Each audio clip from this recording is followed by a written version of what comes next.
Boiling point, elevation of boiling point, इसका मतलब समझिए। अब हम सेकंड कोलिगेटिव प्रॉपर्टी के बारे में पढ़ रहे हैं। कोलिगेटिव प्रॉपर्टी जो क्या था, जो सोल्यूट पे डिपेंड करेंगे यार, ये याद रखना, पहले भी पढ़ाया था मैंने कि सोल्यूट के नंबर, सोल्यूट के मास, सोल्यूट के मोल फ्रैक्शन इस पे डिपेंड कर रहा था। अब ये कोलिगेटिव प्रॉपर्टी में मैं सेकंड वाला पार्ट पढ़ा रहा हूं। सेकंड में क्या लिखा हुआ है, एलिवेशन। एलिवेशन का मतलब होता है, अगर मीनिंग देखेंगे तो उसका मतलब होता है कुछ न कुछ राइज हो रहा। बॉइलिंग पॉइंट किसमें राइज हो रहा है, बॉइलिंग पॉइंट में। कब राइज हो रहा है, इसका आप जब आप टेक्स्ट पढ़ेंगे उसमें आपको इस तरीके का ग्राफ दिखेगा। ये क्या चीज है, एक्स एक्सिस, ये क्या चीज है, वाई एक्सिस। एक्स एक्सिस पे हमने क्या लिया, टेम्परेचर, यहां लिया वेपर प्रेशर। ऐसा क्यों लिया ये भी पता है, टेम्परेचर हमेशा इंडिपेंडेंट है और टेम्परेचर के कारण से वेपर बन रहा है। अगर टेम्परेचर कम हो जाएगा तो वेपर बनना कम हो जाएगा। क्यों, क्योंकि इसके जो मोल्स हैं वो वेपर बनने में फिर वो वेपर ही नहीं बनेंगे। अगर टेम्परेचर कम कर दीजिए, वेपर बहुत कम हो जाएगा, उस केस में क्या होगा, इसका मतलब है कि वेपर प्रेशर डायरेक्टली डिपेंडेंट होता है टेम्परेचर, और टेम्परेचर इंडिपेंडेंट है, इसीलिए हमने एक्स एक्सिस पे लिया। ये डिपेंडेंट है इसीलिए आपने इसको वाई एक्सिस पे लिया। दूसरी बात ये देखिए आपको कि बॉइलिंग पॉइंट की डेफिनेशन आपको पता होनी चाहिए। बॉइलिंग पॉइंट का मतलब ही होता है कि आपने इतना टेम्परेचर दिया है कि उसका टेम्परेचर कितना बढ़ गया, कितना बढ़ गया, 1 एटमॉस्फेयर के बराबर हो गया। इसी को कहते हैं बॉइलिंग। जब ये टेम्परेचर हमारे एटमॉस्फेयर के टेम्परेचर के बराबर हो जाता है तभी वो बॉइल होना स्टार्ट होता है। तो ये कह रहा है कि जब ये सोलवेंट था तब तक तो ये वाला ग्राफ बन रहा था। इसका मतलब कि मान लो कि ये टेम्परेचर, इतना प्रेशर, इस टेम्परेचर पे इतना प्रेशर, टेम्परेचर बढ़ा, प्रेशर बढ़ा, बढ़ा बढ़ा बढ़ा, और इस टेम्परेचर पे कितना, TB0। इसका मतलब pure form boiling temperature, pure form boiling temperature, मतलब ऐसा टेम्परेचर जो प्योर सॉल्वेंट का है, सॉल्वेंट का है, प्योर का है और उसका बॉइल हो रहा है, ऐसा टेम्परेचर।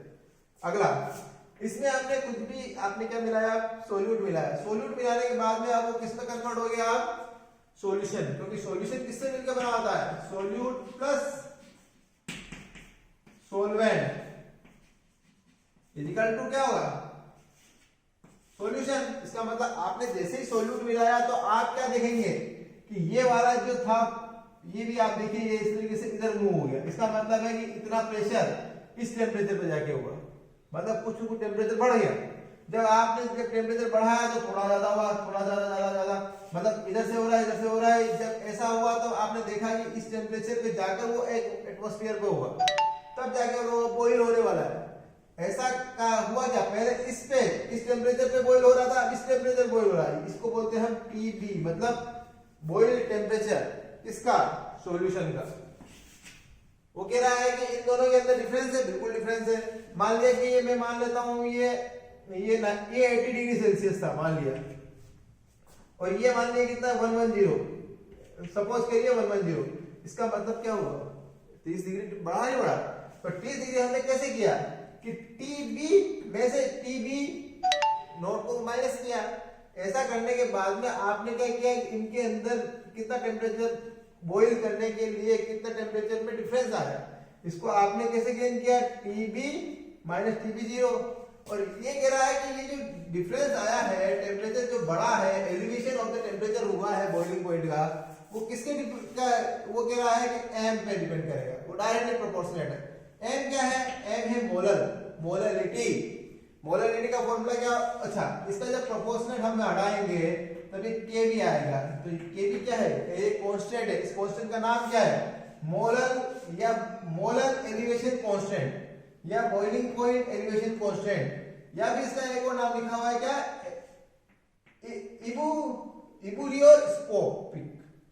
इबुलियोस्कोपिक कांस्टेंट, क्योंकि उन्होंने इसके बारे में बताया था तो उन्होंने अपने नाम से कर दिया।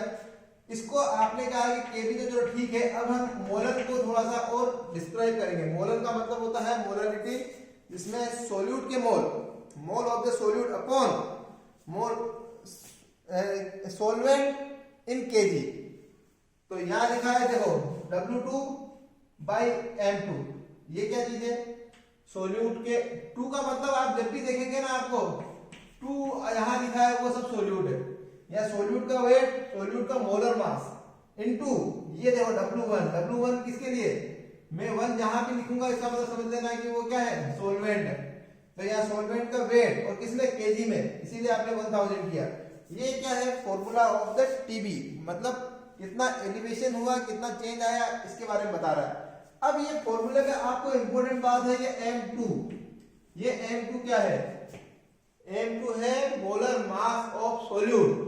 इस फॉर्मूले में जब आप इसको इधर लाओगे, इसको इधर लाओगे तो M2 निकाला जा सकता है। इसका मतलब आपको ये भी पता चला है कि M2 पे डिपेंड कर रहा है सोल्यूट के मोलर मास पे, और इसको आप कैलकुलेट भी कर सकते हो, इसीलिए इसको कोलिगेटिव प्रॉपर्टी बोला गया था।